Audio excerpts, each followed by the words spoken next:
Welcome to Real Estate You with Lettiann. Hey, welcome back to Real Estate You with Lettiann. And today we have Kyle Derodes with us. Welcome, Kyle. Thank you. Kyle is the proprietor of Home Detective Property Inspections. And again, a locally owned company here in the Kansas City metro area. Kyle, welcome. And today we're going to talk about the importance of home inspections. All right. Well, thanks for having me. You are very welcome. So I see that you've been inspecting homes for over 5 years. And tell me a little bit about your background and how you got, just briefly, how you got into the business of home inspections. Well, I'm actually a second generation home inspector. My father, Sam, started this company with a little bit of my help about 9 years ago or so, and just kind of snowballed out of control from there. I came on a little bit over 7 years ago, actually now, and I actually took the company over 3 years ago when he kind of semi-retired. So, that's kind of where we came from. So the idea of home inspection, and I know your dad, and I remember the story of Sam was in corporate America, and I forget what it was that he went to the home property inspection. I always want to say home detective business, but their name is so cool, Home Detective Property Inspections. And if you have any questions for Kyle, I know we're streaming Facebook Live right now. At a later time, that won't be on. But if you do have any questions for Kyle, also too, when this episode airs, we'll have your contact information should anybody have any questions about Awesome. the home inspection process. So we're going to talk about the importance of a home inspection. And then I really want to ask you some really funky questions, like what's the funkiest thing you've seen? I know someone had emailed me earlier and say, ask him if he's ever had a haunted house. I mean, not a haunted because like tomorrow's Thanksgiving or Halloween, but anyway. Tell us about your business. Yeah. Well, like I said, second generation home inspector, so my father and I started it together. We serve the entire KC metro area. We do whole house inspections. So that's everything from your roof ridge down to the lowest point of the foundation that we have access to, the structural mechanical units. We also do termite inspections, certified pesticide applicator. So I can give people, legit termite reports that you sometimes need for your loans. And then we do radon testing. We've got certified radon people on staff for not the mitigation, but for the testing purposes. And then we also do sewer camera line inspections, which is kind of a different thing, something home inspectors are starting to get into now in our area. That's where we put the camera through the line and check to make sure there's no breaks or disconnections in that, potentially tile sewer line that's, between the house and the city. That's kind of what we offer. Oh, and that's literally whole house. And then, and I wanted to say, if you find a more significant concern while you're somewhere, you then say you might want to have this looked at by a licensed plumber, or you may want to have this looked at by an electrician. And what I love about you and what your company does is you don't scare the hell out of the home buyer. We try not to. Well, it's happened before. Like you haven't been available. We've secured somebody else, and they're like, "Oh my gosh, this like just their reaction to, like we were just in a house you and I last week that had asbestos." Yeah. And you're like, "See this?" You just said, "It's asbestos. It comes with the age of the house. They painted over it. I just recommend you don't touch it." So, you were just like chill, and we moved on. And the buyer was like, "Oh yeah, I figured this house would have asbestos." But your reaction could have been different. You could have been, "Oh my gosh, no one touch anything. Oh, it's terrible. Asbestos." It is what it is. You remedy it. It gets fixed. It's done. It's like lead-based paint. Yep. Yes, it's likely there because of the age of the house. Assume it is for your safety. And then just deal with it appropriately. So, I do always appreciate that you're just, look, I have to call this out. It's no big deal. But you might want to call an electrician just to be sure that these wires are, up to snuff. Yeah. And I think sometimes the consumer forgets that a licensed home inspector doesn't have ulterior motives. Would you agree? No, that some people think, well, he just, because I always tell my seller, your inspection report will be this thick. Don't read it. because it'll keep them awake at night. Yeah, I mean, it's a pretty big document. But that's your job to call that out. Okay, we're missing a switch plate. I mean, these are small things, but that's what you're trained to do. Mm-hmm.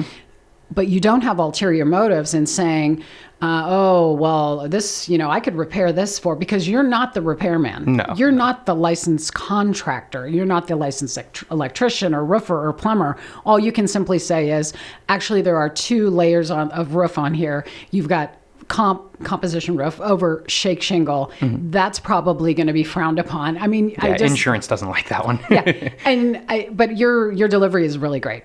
Yeah, so. we try to, a lot of what I do, I think, is managing expectations. Mm-hmm. So I feel like how you talk to the people and deliver the information, I want to get the information across because this is important stuff.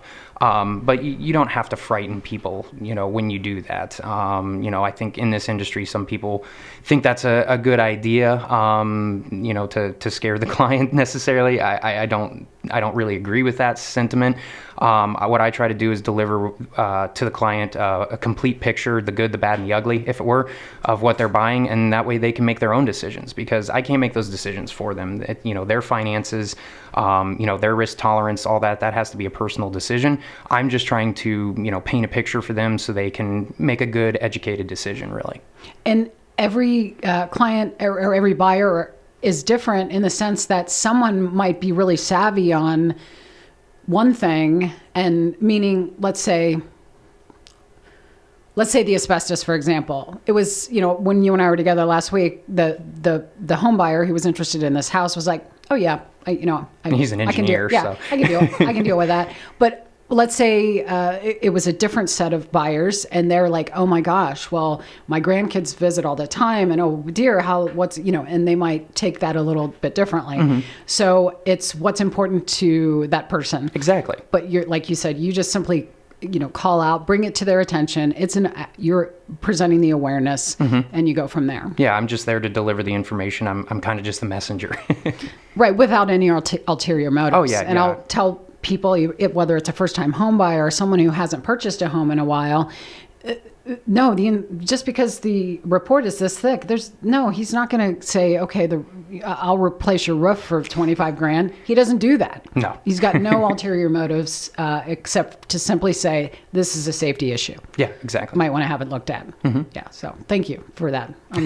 Just thank you for, I appreciate you, and I call on you a lot. So yeah, thank you. Yeah, you're very welcome. Why do sometimes, and it's a rare occasion because we strongly encourage, like to the point of like the death look, get the house inspected to our buyers. For sure. Sometimes they're like, well, we don't want to spend the $500. I'm like, what? It's the best investment you will make, because it's going to bite you in the butt. It could possibly bite you in the butt. Right. So we actually have a document that says, against the better wishes of the broker, which is me. Yeah. I have them sign off. And any one of my associates here, if any one other people say, we're just going to not spend that $500, they have to sign, even the associates, that buyer has to sign that it is against my wishes as broker owner. To not have it inspected. That's probably a good idea, honestly. Of course, because they always, inevitably they have to have someone to blame 3 months down the road when the roof leaks or whatever, something falls in or something. Yeah. Or the raccoons that were in the attic that no one knew about start scratching. Yep. Well, come get my raccoons. Sorry, that's happened. Can't do it. You didn't. Yeah. Yeah. So, what's the most crucial benefit, in your opinion, to mm-hmm. having the home inspection? I think there's a couple of prongs to that answer. Number one, I'm there to protect the buyer's interest. Really, I work for the buyer. I don't work for you. I love working with you, but you don't pay me. The buyer pays me, so I'm really there for them. So number one, it gives them a place to maybe negotiate. Hey, this roof, it's got some hail damage or something. We do that. Well, no, I mean, it gives them kind of like a jumping off point. Maybe they didn't know there was a roof problem, and now they can negotiate for that.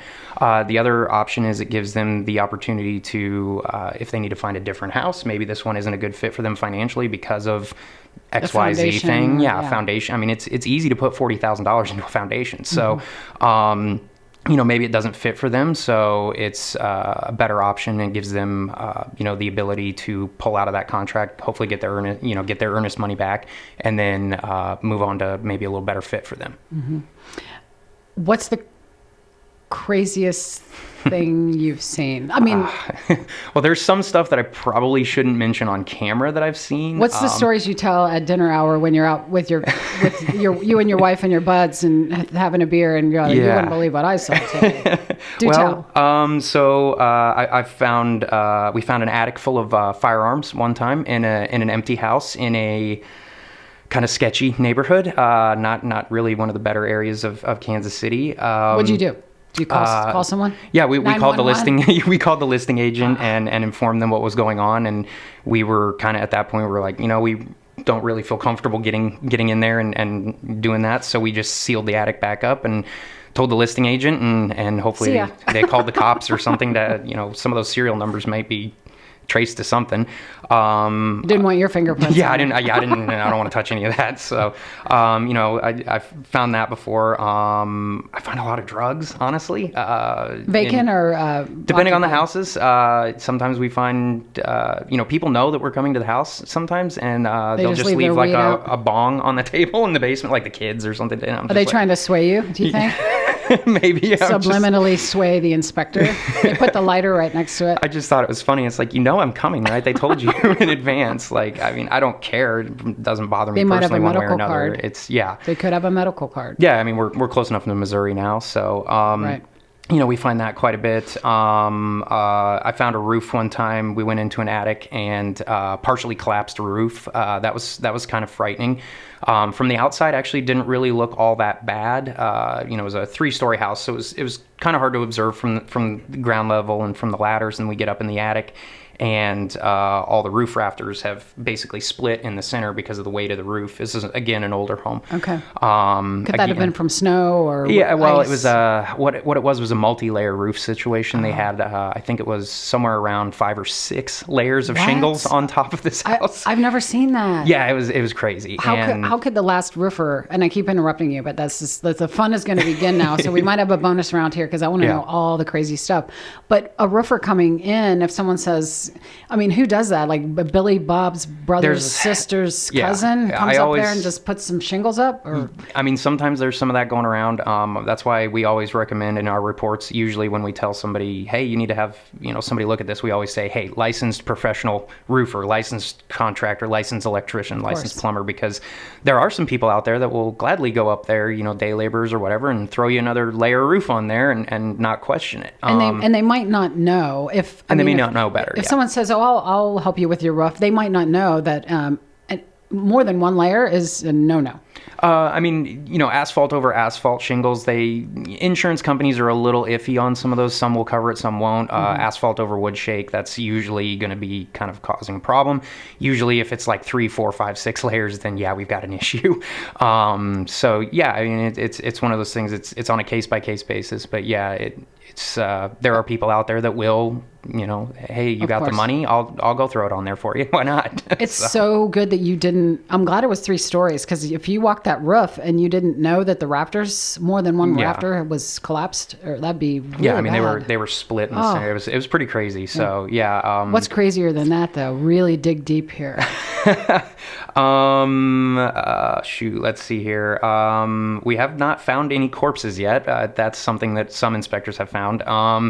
Trying to think here. They're all below the concrete, so you probably wouldn't see them. Yeah. I went into since we're real close to Halloween, I went to a attic one time. Again, a vacant house. I open the attic and I see, before I hit my lights, I see like eyes. Oh no! At me. I'm like, oh, this can't be good. So I turn my flashlight on and I kind of pan the whole attic, and it's. Were you on your belly doing a crawl? No, I'm up on the ladder in the attic space, and so it's just like your head is above. Yeah, it's basically like maybe this. And it from was here dark, up. and now you're like. Oh, Do sorry. you freak out like almost every time? Sometimes. I know you're afraid of spiders, so when you saw these set of eyes, what? Well, at first I thought it was an animal, and then I hit my lights and realized the attic was full of antique dolls. Creepy. Yeah, very, very creepy. Again, an abandoned, well, not abandoned, but an empty, vacant home. And just absolutely packed full of dolls. So I did, my pictures and shined my light around and got a little creeped out. And did any of them move?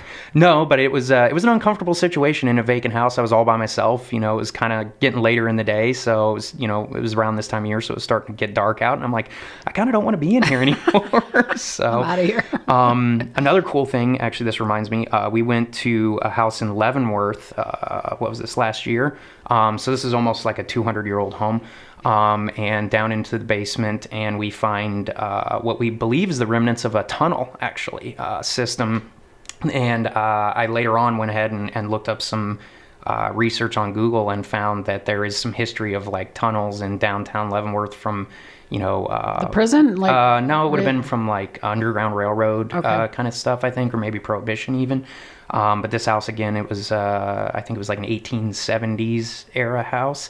So, very old, and there was, an area that looked like it had been walled in, but it had it at one point maybe connected to a tunnel. So, and that house was the only one where I'm not a big believer in ghosts or the supernatural or anything like that, but I remember standing in the basement, and from one section of the basement to the other, the temperature difference was like 30 degrees. Whoa. And that was a little weird. Paranormal kind of thing? It felt weird. It was a very uneasy sensation down in that basement. But that's really the only house that's made me like physically uncomfortable when I've been in the basement for, that I felt something weird. Mm-hmm. But there has to be some side, like a sense of excitement every time you go to a house. Oh yeah, for sure. Like you and I have been in, that one house on the plaza was like was it late 1800s? Oh yeah, that was a beautiful home too. Yeah, that was, again, a very, I wish these houses could talk to me sometimes, because I'd love to hear their stories. Especially when we do these historic homes that are, 100 whatever plus years old. So yeah, if the walls could talk. Yeah, because it would be really cool to hear some of those stories, I feel like. Is there any way a seller could prepare for a home inspection, or they know you're coming, or is it just like, and of course the seller's not present during the inspections, but the buyer is along with the buyer's agent. But is there any way someone can prepare? But I would think they would, in my opinion, do that long before you ever got there. Hopefully so. You never know. A lot of times people have a tendency, I don't recommend this for anybody really, but a lot of people have a tendency to put like shelving and stuff up in front of electrical panels and like in the way of your main water shutoff valve. I mean, these are all things during a home inspection that we like to have access to. So, if you know that your home's about to be inspected and you've got, the shelf full of grandma's knickknacks in front of the electrical panel, you might want to think about moving that. Maybe they put it there on purpose. Well, yeah, I mean, there is that too. We've been in a house one time where there was, again, an empty house. There's just a rug in the living room floor. I pulled the rug back, and there's a giant, termite hole from where the termites were eating the wood floor in the living room. So, what if someone walked across that? Well, it wasn't a huge hole, but it was significant. The carpet would catch them. Yeah, supposedly. Yeah.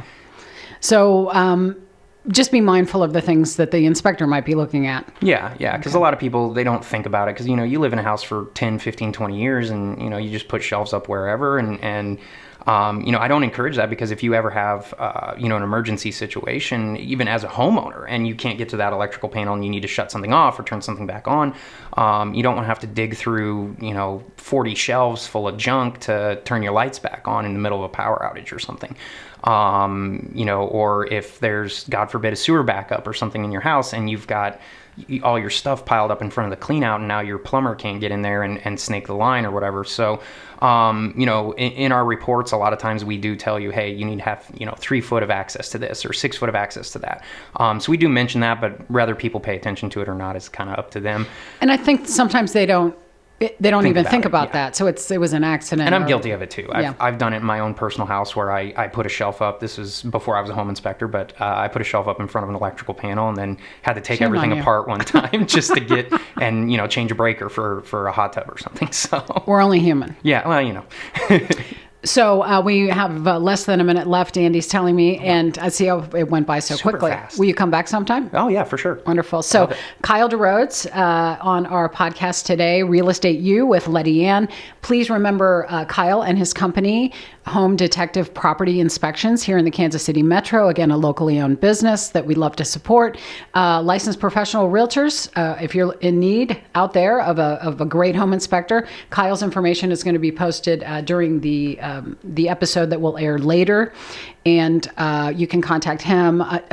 You're heavy on the realtors, and do you get humans? I call non-realtors humans. Humans, yeah, normal humans. Yeah, we for sale by owners, or who? We do, we do pre-inspections or for sale by owners. I do have a lot of investor clients. I'm a property investor myself, so I kind of know what they go through a little bit. So, we've built a pretty good network of investor clients as well, from China to California and New York and everywhere else. So, Kansas City's a hot market for that. So, well, Kyle, keep on doing what you're doing, and I love your presentation because you're just matter of fact, but you always have a giggle and a smile, and so keep being you. And thanks again for being here today, folks. See you again soon. Yeah, I appreciate it. Thank you very much. All right.